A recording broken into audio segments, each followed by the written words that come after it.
नमस्कार प्यारे साथियों, छात्रों, आप सभी कैसे हैं। मैं उम्मीद करता हूं कि आप सभी बहुत अच्छे होंगे। तो आज का जो खास आपका टॉपिक है आहार नाल। क्या बोलते हैं इसको? आहार नाल। आहार नाल किसे कहते हैं, इसके बारे में हम इस वीडियो में कवर करेंगे। ठीक है, देखिए आहार नाल यही है आपका, समझिए ये है आपका मुंह गुहा, इसको बोलते हैं ग्रास नली। ये आपका आमाशय, ये आपका होता है बड़ी आंत, छोटी आंत, और लास्ट में आपका मल द्वार भी बड़ी आंत छोटी आंत आपका होता है। ठीक है, तो सबसे पहले हमको डिफिनेशन जानना चाहिए कि आहार नाल किसे कहते हैं। बात समझिए, मनुष्य या उच्च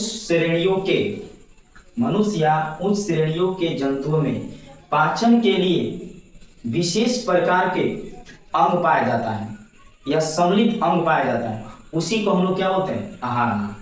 ऐसा हो जाएगा आपका, आपसे क्वेश्चन पूछा जाए आहार नाल किसे कहते हैं, तो लिखेंगे मानव या उच्च श्रेणियों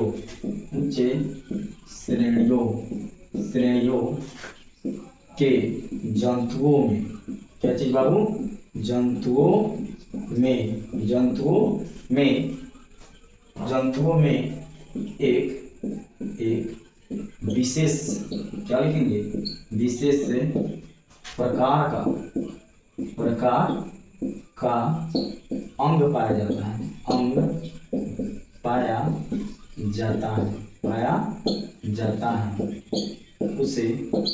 उसे आहार नाल कहते हैं। क्या कहते हैं? आहार नाल कहते हैं, है ना। याद रखेंगे, क्या याद रखेंगे? मानव या उच्च श्रेणी के जंतुओं में एक विशेष प्रकार का अंग पाया जाता है जिसे हम आहार नाल कहते हैं। क्या कहते हैं? तो इसका डिफिनेशन आप लिखेंगे, वे सभी अंग जो भोजन को पचाने का कार्य करता है। क्या करता है? कार्य करता है, उसे पाचन तंत्र कहते हैं। उसे क्या कहते हैं विद्यार्थी? पाचन तंत्र कहते हैं। यानी वे सभी अंग जो भोजन को पचाने का कार्य करता है उसे क्या कहते हैं? पाचन तंत्र कहते हैं। जैसे आपका भोजन कहाँ से आरंभ होता है? मुंह गुहा से, उसके बाद ग्रास नली में जाता है, उसके बाद आमाशय में जाता है, तो छोटी आंत में जाता है, तो बड़ी आंत में जाता है, उसके मल द्वार के रास्ते ये शरीर से बाहर निकल जाता है। ठीक है, इस समय ये देखिए पाचन तंत्र। तो पाचन तंत्र के दो भागों में बांट दिए गए। कितने भागों में? दो भागों में। एक आपका हो जाता है आहार नाल, ठीक है। एक हो जाता है आपका पाचन ग्रंथि,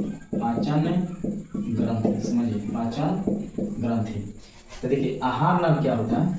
एक नली होता है।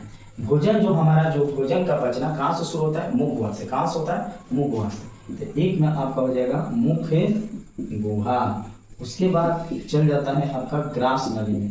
कहाँ चल जाता है बोलिए? ग्रास नली। यानी भोजन जब हम करते हैं मुख से तो ये भोजन कहाँ जाता है? ग्रास नली में। और भोजन जब तक नहीं पचता है तब तक ध्यान रखिएगा भोजन ग्रास नली में ही रहता है। कहाँ रहता है? ग्रास नली में। उसके बाद आपको चल जाता है पेट में, आमाशय में। कहाँ जाता है? आमाशय यानी पेट में चला जाता है। उसके बाद 4 में चल जाता है छोटी आंत में। कहाँ जाता है? छोटी आंत में, है ना जी। उसके बाद 5 में आपका हो जाएगा बड़ी आंत। कहाँ चल जाएगा? यह बड़ी आंत में, ठीक है। उसके बाद आपका यह लास्ट में चल जाता है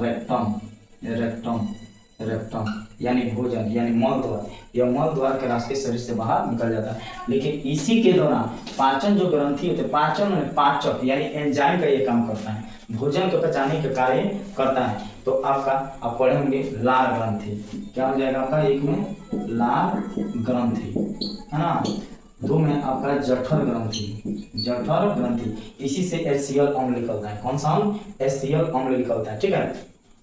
उसके बाद आपका 3 में यकृत, भोजन का यकृत प्लस आपको होता है।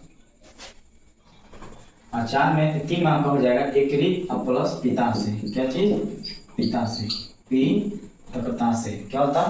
पित्ताशय। उसके बाद आपका फिर एंजाइम देता है अग्नाशय। कौन देता है? अग्नाशय। क्या होता है? अग्नाशय। तो यह जब भोजन यह हमारे शरीर में प्रवेश करता है तो सभी एंजाइम मिलकर इस भोजन को पचाने का कार्य करता है।